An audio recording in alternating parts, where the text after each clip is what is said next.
Perfect shot!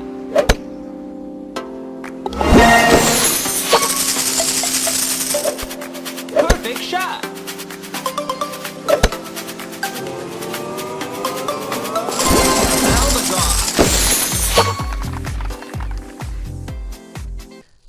Hi guys, and welcome to my next guide. It's a Spin Guide 1.0, a guide I've been working on for a couple of weeks to release it to you when and hopefully you think it's good. Before I start this guide, I would love for you to hit that subscribe button here on YouTube, comment on the video, and like the video. You can also follow me on Twitch, where I stream 3 times a week.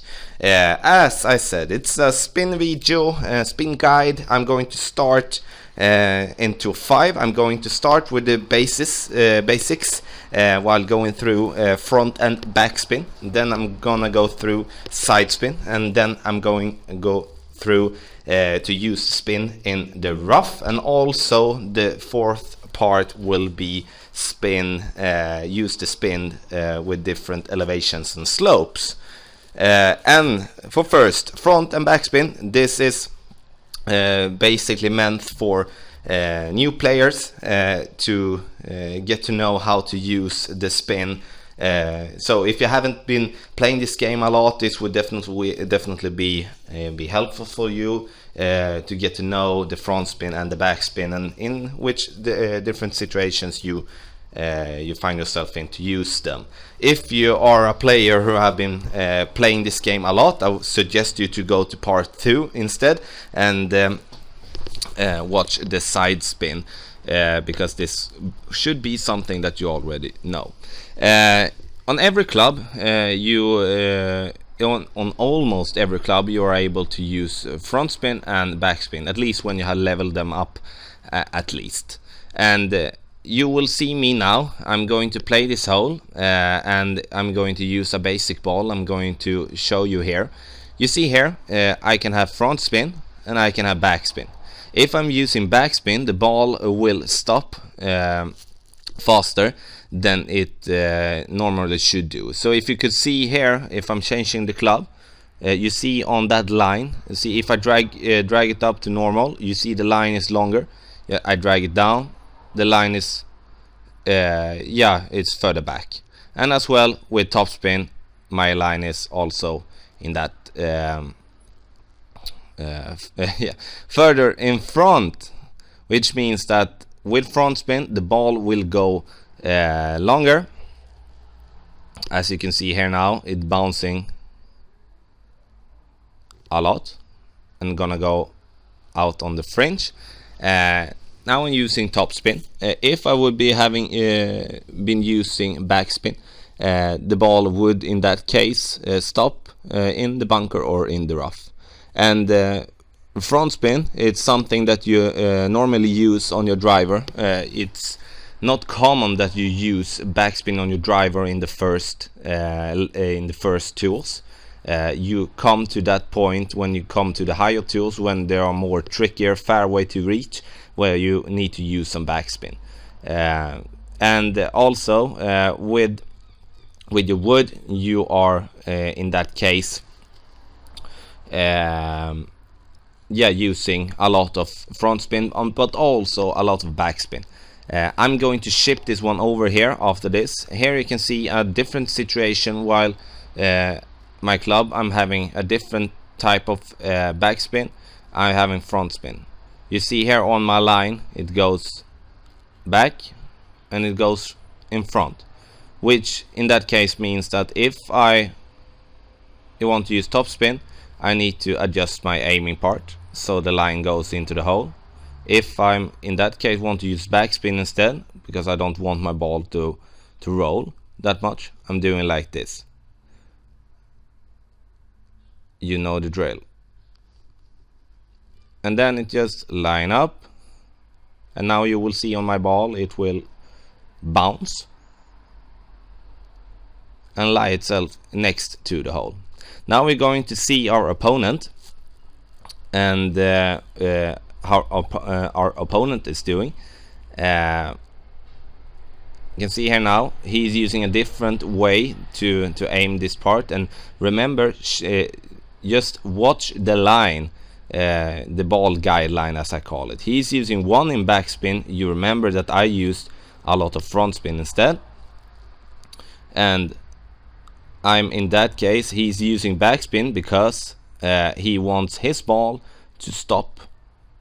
I did want my ball to got some more speed because I wanted it to go further.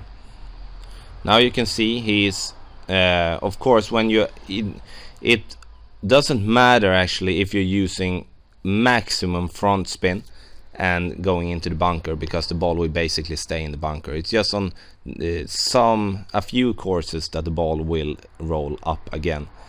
And this was the first part while using front spin and backspin. As you could see, check the ball guideline as your club have, that line who goes that in your aiming. You can see here now on my on our opponent here again.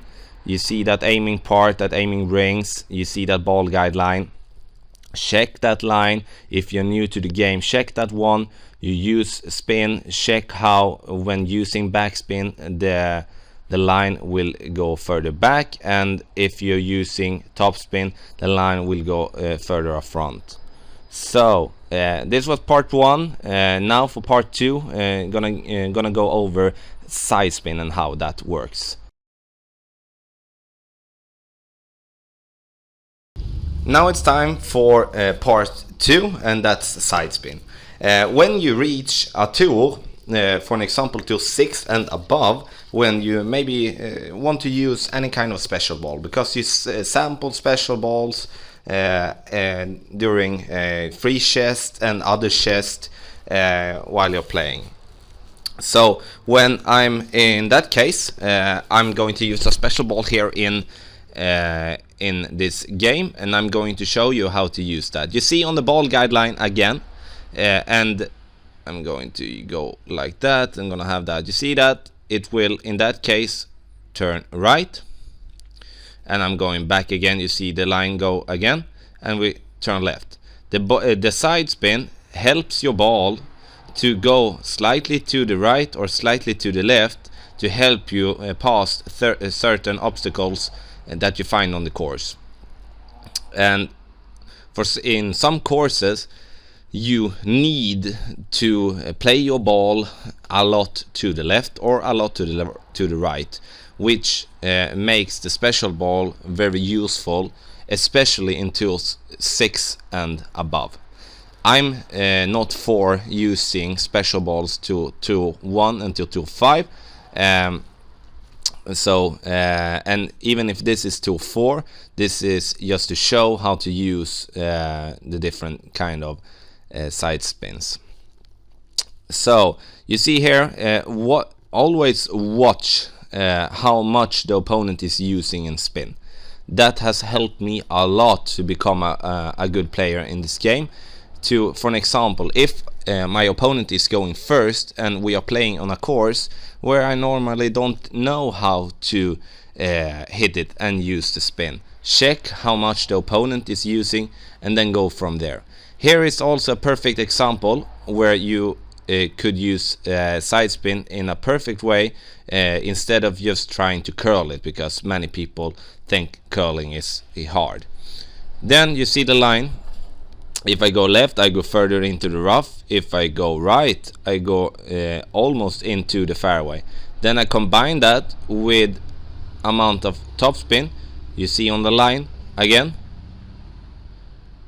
On the topspin, change it around, adjust for the wind, and then it's just to hit the ball. You see here now, my ball will go to the right and onto the fairway. If I weren't gonna use any side spin, the ball would in that case have a possibility to go into the rough. So the side spin there helped me to make that shot more easy than it would be. Here you can see again, here is an example where the spin is useful. You see on the line again when my opponent is aiming on that small fairway space. The line is further, the line is in that case longer than the fairway spot. Now my opponent is using max backspin. He wants to hit it on the fairway spot, but now he didn't do that shot any good, so that wasn't a good example. Here you can see again, in the tournament I did aim too much to the right because I wanted to adjust for the wind. I put the rough in play, and here is also a perfect example when you can use side spin to avoid the rough in that case and the bunker if you do a bad shot and hitting it great or good. You see here my line again, I'm going right, and then I need to adjust it out there. You see here now I'm further away from the rough. I'm going to use 2 in backspin just to make my ball stop on the green, because every time I'm going for the green I want my ball to stop. I don't want my ball to roll that much, but you see here now my sidespin will take the ball, and it will that case did slightly past the hole, but I will do an easy birdie in this case. And that was a perfect example where I used the side spin to in that case don't put the rough in play. So this was the second part of this spin guide, where using the side spin, and next part I will in that case be showing you how you using the spin if you are going to put the rough in play. Now it's time to go through part number 3, and part number 3 is when I'm going to show you, and where I'm going to show you how to use the spin in the rough, and I'm going to talk you through it and give you the best advice in how it actually works. And this course, hole 4, part 4, will suit perfectly for that. I'm playing on 210. First of all, you need to check the color of the rough. And why is that important? And the reason why that is important is because the darker the rough is, the thicker it is, which means that the ball will be affected differently depending on the color of the rough. You can see now on the screen, you can see the different colors of the rough. You can see the darkest one that is out of bounds, then next to that is the thickest rough, and then after that medium dark rough is less thicker, and then the light rough, who is the rough that you want to play in. I wouldn't suggest you to use the rough if you have the thickest kind of rough, because then it's hard to adjust with the spin, because you generally use with the wood, you use 1 or 2 in backspin, and with your long iron you're using 1 or 2 in topspin. I'm going to show you how, and here with my driver. The thing that you want when you aim it into the rough is that you want your second bounce to bounce on the fairway or onto green, because if you let the second bounce like this bounce into the rough, it's really it's just logic that the ball will of course lose speed first, and then it would lose some more speed. Now here is a situation where I have some space to go on and to aim for, where I need to, in that case, I want to use as much topspin as possible, because I want my ball to use the rough, in this case go as far as possible like that, because I have some fairway to go on. That's the only reason where I'm using the maximum topspin there on my driver. And then you saw I aimed it into the light rough, because the light rough I can control more than I can control the thicker rough. So that's just an example. I'm going to play the same shot the next time while going onto the green. and there is more adjustment with the spin than with the driver, of course. Have in mind the wood and the driver of course have a different speed. The ball has a different speed while hitting the rough and the ground than with your shorter clubs like long iron and short iron and stuff like that. Which means that you need to use some backspin with the longer clubs. If you are going for an example, if you're going for your second shot on green and using the rough to slow down your ball, you need in that case in general use some more backspin actually. Here you can see if we would be having a wood here, the wood club would probably go right to the hole or just past it. Now we have a short iron. You see the bow here, it goes high up in the air, which means that it doesn't have that much speed while hitting the ground. Then we need to adjust. In this case, when we have the ball guideline, we need to adjust with 3 and topspin, hit the light part of the rough. Maybe you can use 4 instead, but just for an example, aim it like there, and this one will probably go short, hitting it up like that, hitting the rough, and then we roll onto the green. I would suggest to not try to go short like I did, and rather go a bit longer while you're hitting the rough, because if you are just aiming, if you just have a small space for your ball to hit on the second bounce, then you rather go long than you go short, because the thing that you don't want to is to be stuck in the rough. And that was this was 2 examples on how to use the rough. You see, I'm set myself up for an easy birdie, and if you have the control, not the control of the rough, but if you in that case know how to use the rough, you will be able to fix some tricky situations when you maybe miss your drive or something like that. So I will say like that to sum it up with the rough parts. Number 1, check the color of the rough. Try to aim on the light part of the rough, because in that case you will have more control on how it bounces. Let the second bounce be on fairway or on green. That's really important, because otherwise you will find yourself stuck into the rough many times. And then it's a different adjusting when you're hitting it with your wood or your long iron. For an example, the wood you need to adjust with some backspin in general. 1 or 2 in backspin is the best thing in that. With your long iron, it's 1 or 2 in topspin in general. So, and if you use that measurement and use that in general, and then you of course, depending on what situation and what type of wind you have, you do in that case adjust from that. But have in general that 1 or 2 backspin with the wood club and 1 or 2 with your long iron and the shorter clubs. So I would say thanks for watching for this 3rd part, and stay tuned for part number 4.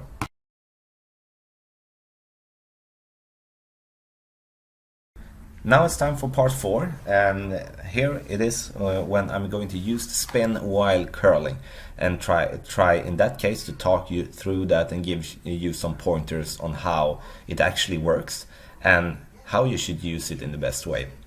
This one again, and that's is an excellent course, especially with this type of wind.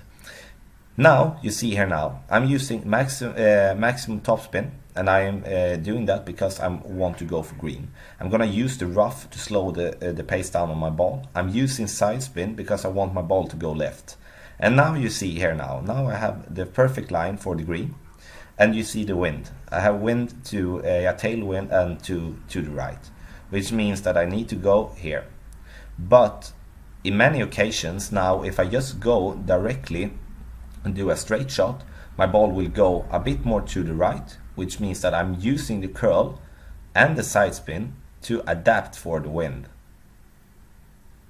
See here now, my ball will in this case have the straight line that I was going for, and hitting the ground, using the rough, and slowing the ball down, and of course going into the rough on the other side, but close to the green at the first shot.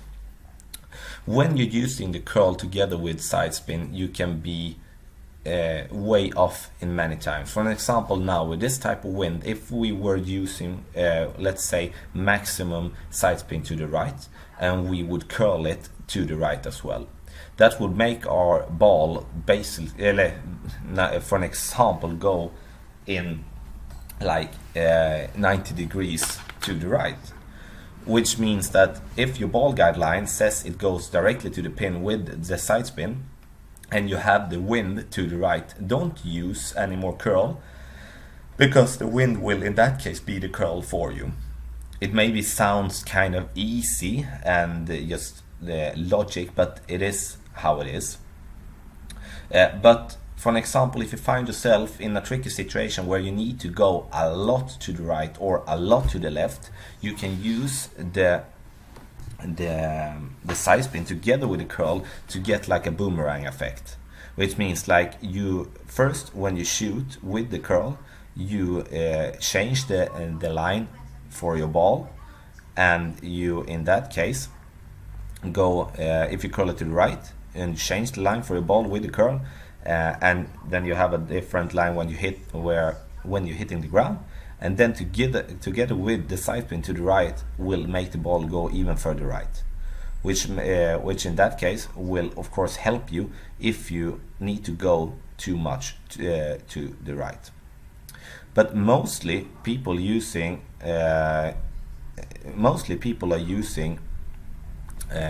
curl and spin together in situations where you don't need to use max of both, because if you use max of both, you lose the control basically, and you need to have been practicing and training on that for a long time to be able to master that.